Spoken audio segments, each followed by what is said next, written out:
Во Украина продолжуваат засилени бомбардирања во неколку градови на 10-тиот ден од војната. Планираниот прекин на огнот во градовите Мариупол и Волноваха брзо пропадна. Прекинот на огнот требаше да започне во 9 часот по локално време, а првите евакуации започнаа 2 часа подоцна. Но веднаш по објавувањето на прекинот на огнот, заменик градоначалникот на Мариупол рече дека руските трупи се уште го гранатираат градот, а борбите продолжили и покрај договорениот хуманитарен коридор за извлекување на цивилите. Нема прекин на огнот долж рутата за евакуација, вели Орлов. Преку разглас на луѓето им било кажано да се вратат во скривниците. Преговорите меѓу двете страни продолжуваат, вели заменик градоначалникот во изјава за BBC.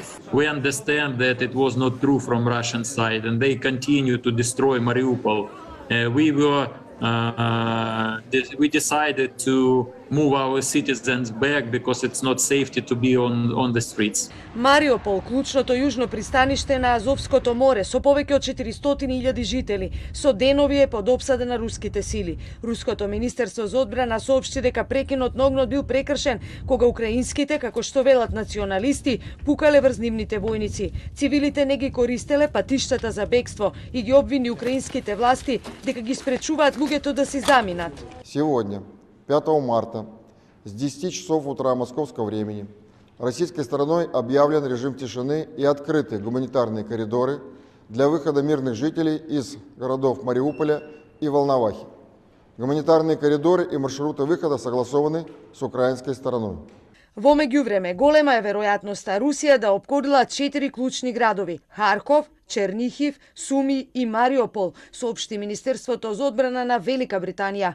Украинската страна, која објави како соборува еден руски хеликоптер, соопшти дека 66.000 мажи се вратиле дома од странство за да се борат за својата татковина. Долга низа луѓе бегаат од градот Ирпин во близина на Киев, поминувајќи преку уништениот мост кој беше дигнат во воздухот од вооружените сили на Украина, за да ги спречат руските трупи да напредуваат на украинска територија.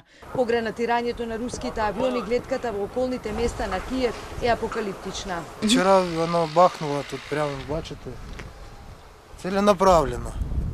Вбило одного чоловіка з тероборони. Погоріли машини, бачите. Що за ракети були, то горе, таке горе. Бачите, що твориться. Така вона Росія, матушка, нам допомагає. Друзі, блін. Американскиот државен секретар Ентони Блинкен пристигна во Полска на разговори за руската инвазија на Украина. Кремљ го брани новиот закон со кој се предвидува 15 години затвор за објавување лажни вести за Русија, велејќи дека земјата се соочува со информативна војна. Како одговор на тоа, BBC, CBS News и ABC News привремено ја прекинаа својата работа во земјата. Портпаролот на Кремљ Дмитри Песков утринава на новинарите им кажа дека Западот е ангажиран во, како што рече, економска бандитерија против Русија и дека Москва ќе одговори. Не прецизираше каков ќе биде одговорот, но кажа дека ќе биде во согласност со руските интереси.